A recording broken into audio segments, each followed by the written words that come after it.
Praise the lord. ప్రభువు అయిన యేసుక్రీస్తు నామంలో మీ అందరికీ మా హోసన్నా మినిస్ట్రీస్ తరపున హృదయపూర్వకమైన వందనాలు తెలియపరుస్తున్నాను. ప్రభు మిమ్మల్ని దీవించి ఆశీర్వదించునుగాక. ఈ దినమంతయు విశేషమైన కృప దీవెన నా ప్రభు సమృద్ధిగా మీకు అనుగ్రహించునుగాక. ప్రియులారా, ఈ పూట పరిశుద్ధ గ్రంథంలో చక్కటి మాట 25వ కీర్తన 7వ చరణాన్ని నేను చదువుతున్నాను, జాగ్రత్తగా వినండి. యెహోవా, నీ కృపను బట్టి నీ దయ చొప్పున నన్ను జ్ఞాపకములో ఉంచుకొనుము. ప్రియులారా, చూడండి, ఎంతో వినయముతో విధేయతతో కూడిన ప్రార్థన లేక దేవుని సన్నిధిలో చేసిన విన్నపము అని చెప్పుకోవాలి. ఎందుకంటే ఎంత శక్తి కలిగిన వాడు, ఎంత బలము కలిగిన వాడైనప్పటికీ మానవుడు దేవుని ఎదుట శక్తిహీనుడే అని చెప్పుకోవాలి. ఆయన కృప లేకపోతే, ఆయన బలము లేకపోతే, ఆయన కాపుదల లేకపోతే ఒక క్షణము కూడా మనం బ్రతకలేము అనే విషయాన్ని వివేకం కలిగిన వ్యక్తి మాత్రమే గుర్తించగలుగుతాడు. వివేకం లేని వ్యక్తి నా బలము, నా శక్తి, నా ధనము, నా జనము అనుకున్నప్పటికీ ఒకనాడు అవన్నీ విడిచిపెట్టిన నాడు తాను శక్తిహీనుడని, బలహీనుడని, దేవుని శక్తి మనకు ఎంతైనా అవసరమని ఆనాడు గ్రహించగలుగుతాడు. కానీ అవకాశం అతనికి లేకుండా పోతుంది. ప్రియులారా, వివేకం కలిగిన వ్యక్తి హృదయంలో ప్రతిధ్వనిస్తున్న మాట ఏంటంటే, నీ కృపను బట్టి నీ దయ చొప్పున నన్ను జ్ఞాపకములో ఉంచుకొనుము. నా ప్రియమైన దేవుని బిడ్డలారా, ఆయన జ్ఞాపకాలలో మనం లేకపోతే ఏం జరుగుతుంది? లేఖనాల్లో చాలాసార్లు మనం చదువుతామండి, తల్లి తన బిడ్డను మరిచినా నేను మరువను అన్నాడు. పర్వతములు తొలగిపోయినను, మెట్టలు తత్తరిల్లినను నా కృప నిన్ను విడవదు అని ప్రభు వాగ్దానం చేశాడు. కానీ ఆయన జ్ఞాపకాలలో మనం లేకుండా మనం ఉంటే, ఆయన జ్ఞాపకాలలో మనం లేని పరిస్థితులలో మనం కొనసాగితే అనేక చేదు అనుభవాల్ని మనం రుచి చూడవలసి వస్తుందని చెప్పడానికి ఎలాంటి సందేహం ఏమీ కూడా లేదు. ఆయన దయ చొప్పున, ఆయన కృపను బట్టి మనల్ని ఆయన జ్ఞాపకాలలో ఉంచుకొనని నాడు మన జీవితంలో ప్రతి క్షణము మనకు ప్రయాసంగానే ఉంటుంది. అది ఎంతో దుఃఖకరముగా మార్చబడుతుందనే విషయాన్ని మనం మర్చిపోకూడదండి. అందుకే ఈ కీర్తనకారుడు, ప్రియా దేవుని బిడ్డలారా, ఆయన పూర్తిగా ఆయన మీద ఆధారపడిన వాడై, దేవునిని ఆనుకొని బ్రతుకుతున్న వాడై ఉన్నందుచేత ఆయన ఒకటే అడుగుతున్నాడు, నీ కృపను బట్టి నీ దయ చొప్పున నన్ను జ్ఞాపకములో ఉంచుకొనుము, నన్ను జ్ఞాపకము చేసుకొనుము. నా ప్రియమైన వారలారా, ఈ రోజున జరుగుతున్న పరిస్థితులలో ఆయన హృదయంలో మనకు స్థావరం లేకపోతే, ఆయన హృదయంలో మన జ్ఞాపకాలు లేకపోతే ఈ రోజున మన చరిత్ర ఈ భూతలం మీద కనబడదు. అందుచేత మనము కూడా ఎలాంటి ప్రార్థన చేయగలగాలి? ప్రభువా, మనుషుల జ్ఞాపకాలలో కాదు, మనుషుల మనసులలో కాదు, మనుషుల యొక్క హృదయములో కాదు, నేను నీ హృదయములో నేను స్థావరం కలిగిన వాడనే ఉండాలి, నీ జ్ఞాపకాలలో నేను బ్రతకాలి, నీ తలంపులలో నేను ఉండాలి అనే ఒక మంచి విశాలమైన హృదయం మనకు కావాలి, ఆలోచన మనకు ఉండాలి. ఆనాడు మన బ్రతుకు ఆశీర్వాదకరంగా, దీవెనకరంగా, సుఖవంతమవుతుందని చెప్పడానికి ఎలాంటి సందేహం ఏమీ కూడా లేదు. లేఖనాల్లో మనం చదివితే కొందరిని ఆయన మర్చిపోయాడు, కొందరిని ఆయన విడిచిపెట్టాడు. ఆనాడు వాళ్ళ పరిస్థితి చూడండి. ప్రియమైన దేవుని బిడ్డలారా, సంసోనుని ఆయన ఎడబాసాడు, విడిచిపెట్టాడు కొన్నాళ్ళు. ఆ విడిచిపెట్టిన దినాలలో అతని బ్రతుకు ఎంత భారమైపోయిందో ఒకసారి చూడండి. మనస్సుని ప్రభు మర్చిపోయాడు, విడిచిపెట్టాడు. ఎలాంటి దుస్థితి ఎదుర్కొనవలసి వచ్చిందో చూడండి. అంత మాత్రమే కాదు, పరిశుద్ధ గ్రంథంలో మనం కొందరి భక్తుల జీవిత అనుభవాల్ని మనం చూసినప్పుడు ఎఫ్రాయిముని ఆయన కాస్త విడిచిపెట్టాడు, అల్లాడిపోయాడు ఎఫ్రాయిము. ఒకనాడు అతడు తప్పును తెలుసుకొని పశ్చాత్తాప్తుడై ఆయన కన్నీళ్లు కార్చి, నీవు నన్ను కొట్టు, నన్ను హింసించు, నేను నీ వైపు తిరగడానికి నేను సిద్ధంగా ఉన్నాను అనే పశ్చాత్తాపం కలిగి ఎంత ప్రలాపించాడో లేఖనాల్లో మనం వాటిని గమనిస్తాం.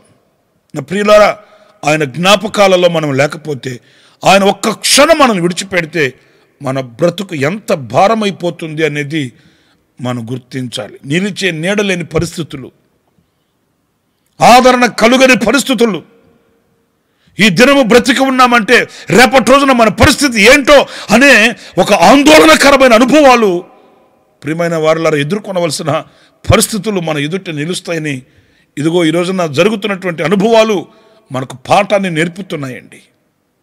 ఒక మాట చెప్తాను, ఎవరిని ఆయన జ్ఞాపకాలలో ఉంచుకుంటాడు, ఎవరు జ్ఞాపకాలలో ఉంచబడతారు అనంటే పరిశుద్ధ గ్రంథంలో 112వ కీర్తన 6వ చరణం చక్కటి అనుభవాన్ని మనకు తెలియపరుస్తుంది. అదేంటంటే, అట్టివారు ఎప్పుడును కదిలింపబడరు, నీతిమంతులు నిత్యము జ్ఞాపకములో నుందురు. చూసారండి, ఎవరు ఆయన జ్ఞాపకాలలో ఉంటారు అనంటే నీతిమంతులు, పరిశుద్ధతను అపేక్షించి పవిత్రతను కాంక్షించి నీతి కలిగిన ఆయన మార్గాలలో నడిపించబడాలని ఆశ కలిగి తృష్ణ కలిగి ఆయనకు మరి చేతిని అందించి ఆయన చేతిని పట్టుకొని నడిపించబడుతూ ఉన్నవారండి. ఒక మాట నేను మీతో చెప్తాను, 40 దివారాత్రులు ప్రచండమైన వర్షం కురిసింది.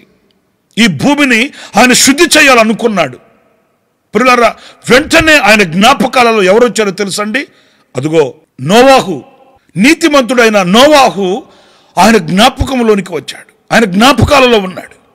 వెంటనే ఆయన దిగివచ్చి నోవాహుకి విషయాన్ని తెలియపరిచి అతనిని అప్రమత్తం చేసి ఆ జలప్రళయంలో నశించిపోకుండానట్లు ఒక మంచి ప్రణాళికను దేవుడు నోవాహుకి అనుగ్రహించాడు. నా ప్రియమైన వారలారా గమనించండి, ఎందుకు నోవాహుని తప్పించాడు అంటే అతడు నీతిమంతుడు. మరి ఒక ఉపద్రవం రాబోతుంది, ఒక నాశనం కలగబోతుంది, జీవరాశులు ఏవి కూడా మరి బ్రతికి ఉండలేని పరిస్థితులు రాబోతున్నాయి. ఒకవేళ ఆనాడు 40 దివారాత్రులు ప్రచండ వర్షమే కావచ్చు, కానీ ఈనాడు భూమిని శుద్ధి చేసే, లేకపోతే భూమి మీద నరుడు నిలవలేని పరిస్థితులే కావచ్చు. ఆనాటికి ఈనాటికి పోల్చి చూసుకుంటే ప్రియమైన దేవుని బిడ్డలారా, మనం ఆయన జ్ఞాపకాలలో ఉన్నామా? మనం ఆయన మనసులో ఉన్నామా? మనం ఆయన తలంపులలో ఉన్నామా అనే ప్రశ్నకి మన మనసాక్షి ఈ రోజున సమాధానం చెప్పాలి. దేవుని జ్ఞాపకాలలో నోవాహు ఉన్నాడు గనుక ఆ ఉపద్రవంలో అతడు నశించిపోకుండానట్లు అతడే కాదు, అతని కుటుంబము కూడాను క్షీణించిపోకుండా దేవుడు ఆలోచన ఇవ్వడం, ఆ కుటుంబాన్ని మాత్రమే ఆయన రక్షించడం లేఖనాల్లో మనం చదువుతున్నాం. మరి ఈనాడు మనం ఆయన జ్ఞాపకాలలో ఉంటే ఈ విపత్కరమైన పరిస్థితులలో ఆయన మనకు ఒక ఆలోచన ఇవ్వాలి, ఆయన మనకు ఒక భద్రతనివ్వాలి, ఆయన కాపుదలనివ్వాలి, ఆయన కనుదృష్టిలో మనల్ని పెంచాలి, మన కుటుంబాలని ఆయనే రక్షించాలండి. నా ప్రియమైన దేవుని బిడ్డలారా, ఈ 2020వ సంవత్సరంలో మనం బ్రతికి ఉండగలమా అనే ఒక భయం, ఆందోళన ఈరోజు ప్రపంచాన్ని పట్టి పీడిస్తుంది. ఈ 2020వ సంవత్సరంలో మనం సజీవులమై ఈ సంవత్సరాన్ని దాటగలమా అనే భయం ఈ రోజున ప్రపంచాన్ని పట్టుకుంది. మనం నీతిమంతులమే అయితే, ఆయన జ్ఞాపకాలలో మనం నిలిచిన వారమే అయితే, ప్రియా దేవుని బిడ్డలారా, ఏ హాని కలగకుండా, ఏ ఉపద్రవం మనల్ని మరి ముట్టకుండానట్లు ఆయన మనకు ఆలోచన ఇస్తాడు, ఆయన మనకు తలంపునిస్తాడు, ఆయన ఒక ప్రణాళికను మన కొరకు, మన కుటుంబాల కొరకు ఆయన సిద్ధపరుస్తాడు.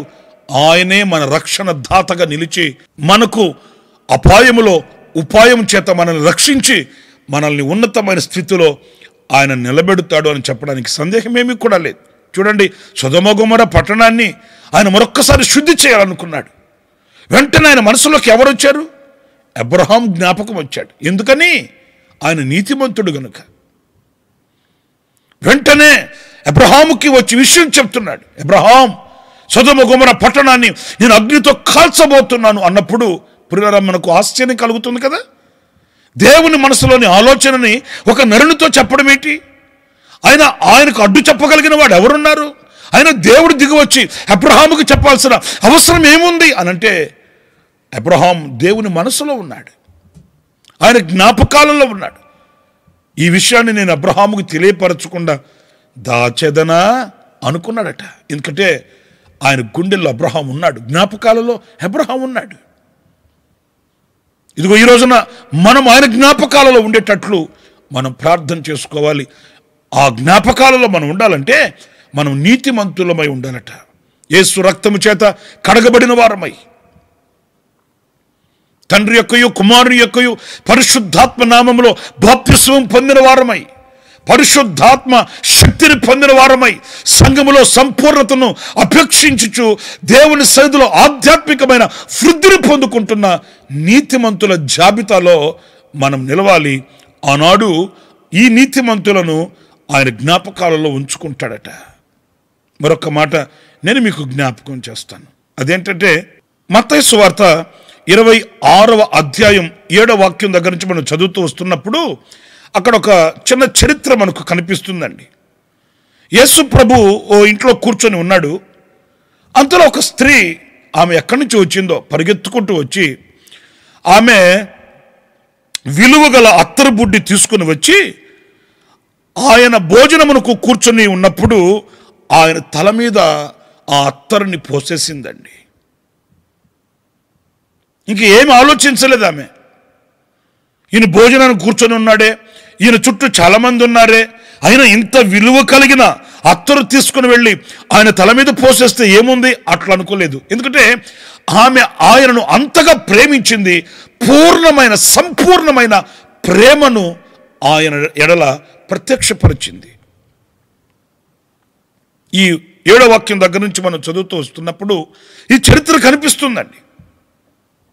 ఎప్పుడైతే ఆమె ఆ అత్తరు తీసుకుని వచ్చి ఆయన తల మీద పోసేసిందో అక్కడ కూర్చొని ఉన్న శిష్యులే కానివ్వండి, ఇతరితర వాళ్ళంతా కూడా ఆశ్చర్యంగా చూస్తున్నారు ఆమెని. అంతలో వాళ్ళలో కొందరు ఆమెను నివారించారండి. ఎందుకమ్మా ఇంత వేస్ట్ చేసావు, నువ్వు వ్యర్థం చేసావు, ఇదే తీసుకుని వచ్చి ఆయన నెత్తి మీద ఆయన తల మీద పోసేసినంత మాత్రాన ఏమొచ్చింది నీకు? ఇప్పుడు దానిని అమ్మి విలువకి అమ్మి అది పేదలకు పంచిపెట్టచ్చు కదా అని ఆమెను నివారించారండి. అప్పుడు ఆయన ఏమన్నాడో నేను చదువుతాను, వినండి.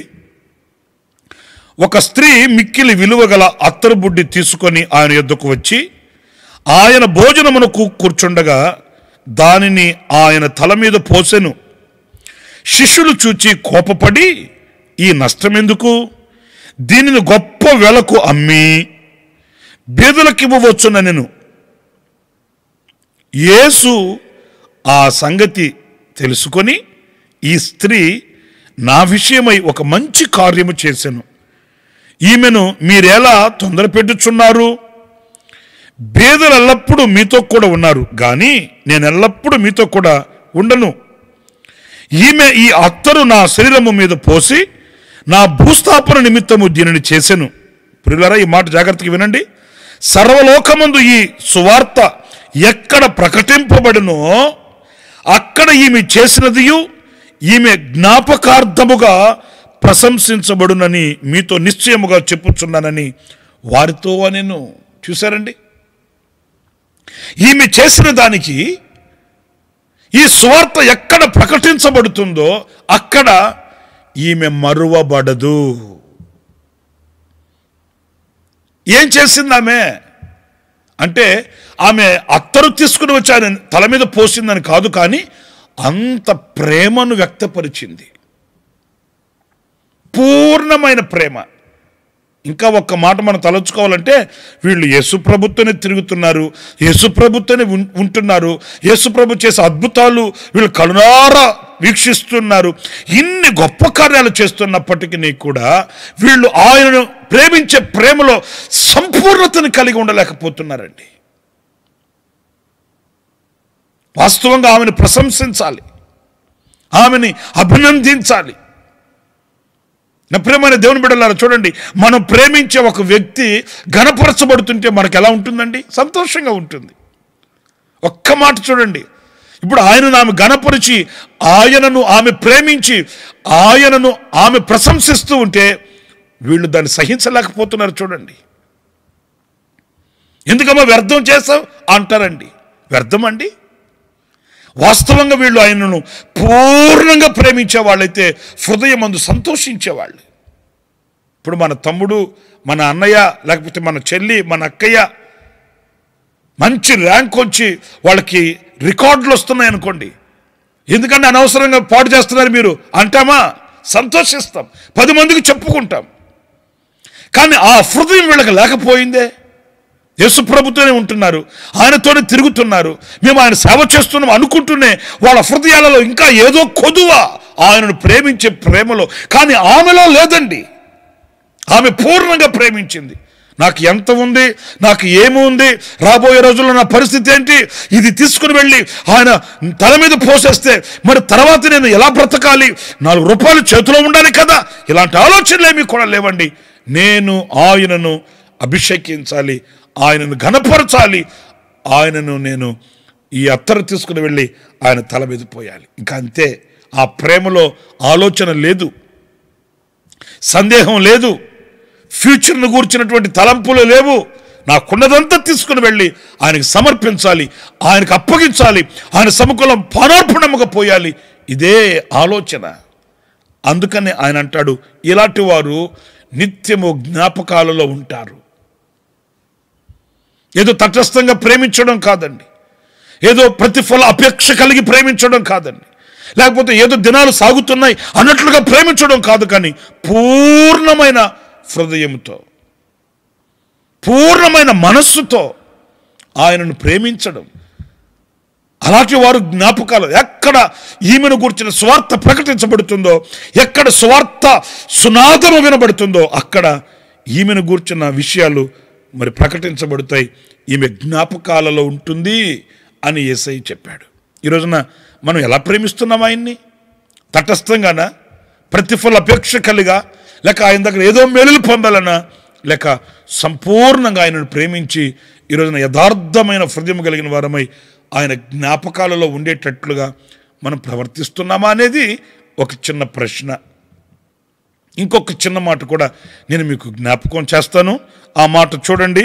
తిమోతికి పరిశుద్ధుడైన పౌలు రాసిన 2వ పత్రిక 1వ అధ్యాయం 4వ వాక్యాన్ని మనం చదివినప్పుడు, నీ యందున్న నిష్కపటమైన విశ్వాసమును జ్ఞాపకము చేసుకొని. చూసారండి, తిమోతితో పరిశుద్ధుడైన పౌలు చెప్తున్నాడు, నీ యందున్న నిష్కపటమైన విశ్వాసమును బట్టి జ్ఞాపకము చేసుకొని. అంటే తిమోతి ఎప్పుడు ఆ దైవ సేవకుని జ్ఞాపకాలలో ఉండడానికి గల కారణం ఏంటి? మనలాగా చెత్త ఆలోచనలు కాదండి.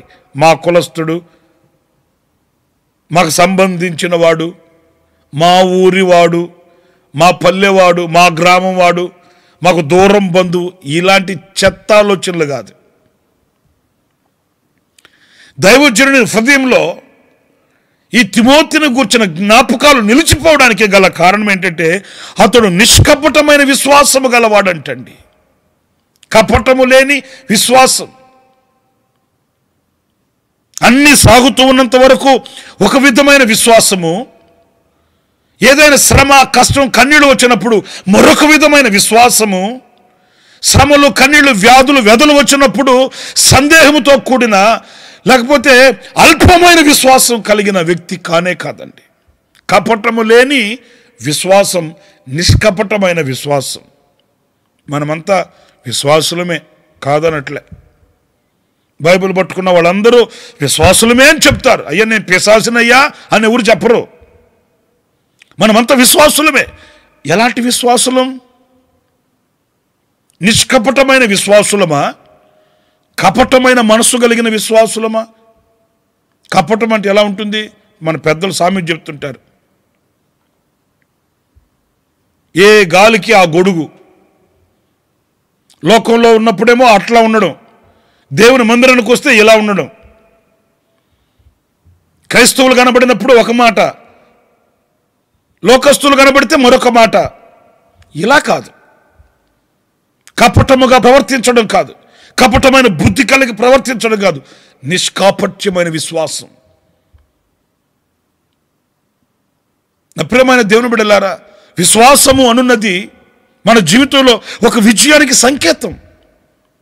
విశ్వాసము లేకుండా, పరిశుద్ధత లేకుండా ఎవడు ప్రభువును చూడలేడు. అల్ప విశ్వాసులమై, విశ్వాసహీనులమై, విశ్వాస భ్రష్టత్వంలో మనం నిలిచిన వారమైతే మనం చేస్తున్న ప్రతిదీ వ్యర్థమైపోతుంది అన్నప్పుడు మనము ఎలాంటి విశ్వాస సంబంధమైన వ్యక్తులమై ఉన్నాము అనేది గుర్తుపెట్టుకోవాలి. ఈ నిష్కపటమైన విశ్వాసము కలిగిన వ్యక్తి ఎప్పుడు జ్ఞాపకాలలో ఉంటాడంటండి. నిజమే. ఈ రోజున మనం ఎంత విశ్వసిస్తే దేవునిని, చాలామందికి విశ్వాసం కంటే అవిశ్వాసమే ఎక్కువ అండి. ఏ మాట మనం చెప్పినా దానికి కౌంటర్ వేస్తారు. ప్రభు అద్భుతం చేస్తారులేండి అన్నామనుకో, ఎట్లా చేస్తాడండి అంటారు. దేవుడు ఒక ఆశ్చర్యమైన కార్యం చేస్తాడులేండి అన్నామనుకో, దేనిని బట్టి చెప్తున్నారండి, ఆధారాలు ఏంటండి అంటారు. ఆయన కార్యం చేయడానికి ఆధారాలు అవసరం లేదు. ఆయన అద్భుతం చేయడానికి అక్కడ మనకి సూచనలు కనబడవలసిన అవసరమేమీ లేదు. ఆయనకు అసాధ్యమైనది లేదు. ఆయన క్షణాలలో దేనినైనా సృష్టించగలిగిన, చూడండి ఒక మాట చెప్తాను, కంటికి కనబడని ఒక చిన్న వైరస్ అండి ఈ కరోనా. కంటికి కనబడదు, ఎవడు చూడలేదు దాన్ని. ఈ కంటికి కనబడని సూక్ష్మమైన ఈ కరోనా మన శరీరంలోకి వెళితే ఈ శరీరాన్ని చంపగలిగిన శక్తి ఆ చిన్న కంటికి కనబడని వైరస్కుందే. మరి దేవుని నోట వచ్చే మాటకి ఇంకెంత శక్తి ఉండాలండి? మీరు ఒక్కసారి అర్థం చేసుకోండి. అరే, కంటికి కనబడని ఎక్కడో నలుసులాగున్న సూక్ష్మమైన ఆ యొక్క వైరస్కే ఎంత శక్తి ఉంటే, మరి దేవుని నోట వచ్చే ఆ మాట అది ఎంత శక్తి కలిగింది? అది సృష్టించగలిగింది కదా, అది స్థాపించగలిగింది కదా. ఎందుకు విశ్వసించలేకపోతున్నాం? నా ప్రియమైన దేవుని బిడ్డలారా, మన అవిశ్వాసపు క్రియల్ని ప్రక్కన పెట్టి విశ్వాస సంబంధమైన బ్రతుకుని మనం ధరించుకోవాలి. అప్పుడే ఆయన జ్ఞాపకాలలో మనం ఉండగలుగుతాము అనే విషయాన్ని మర్చిపోకూడదు. కీర్తనకారుడు చెప్తాడు, ప్రభువా నీ కృపను బట్టి, నీ దయను బట్టి నన్ను జ్ఞాపకం ఉంచుకున్నాము. ఎలా జ్ఞాపకం ఉంచుకుంటాడు ఆయన? మనం నీతిమంతులమై ఉన్నప్పుడు మనల్ని జ్ఞాపకంలో ఉంచుకుంటాడు ఆయన. 2, పూర్ణంగా ఆయనను ప్రేమించినప్పుడు ఆ ప్రేమను బట్టి ఆయన జ్ఞాపకాలలో ఉంచుకుంటాడు. 3, నిష్కపటమైన విశ్వాసమును బట్టి ఆయన మనల్ని జ్ఞాపకాలలో ఉంచుకునే దేవుడు అనే విషయాన్ని మనం మర్చిపోకూడదు. అలాంటి కృప కొరకు మనం వేడుకోవాలి, ప్రార్థన చేయాలి. తలలు వంచండి, ప్రార్థన చేస్తాను. కృపా సత్య సంపూర్ణుడా, జీవాధిపతి అయిన ప్రభువా, మీకు వందనాలు చెల్లిస్తున్నాను. నిజమే, మీ జ్ఞాపకాలలో మేము లేకపోతే క్షణం కూడా మాది కాదు నాయనా.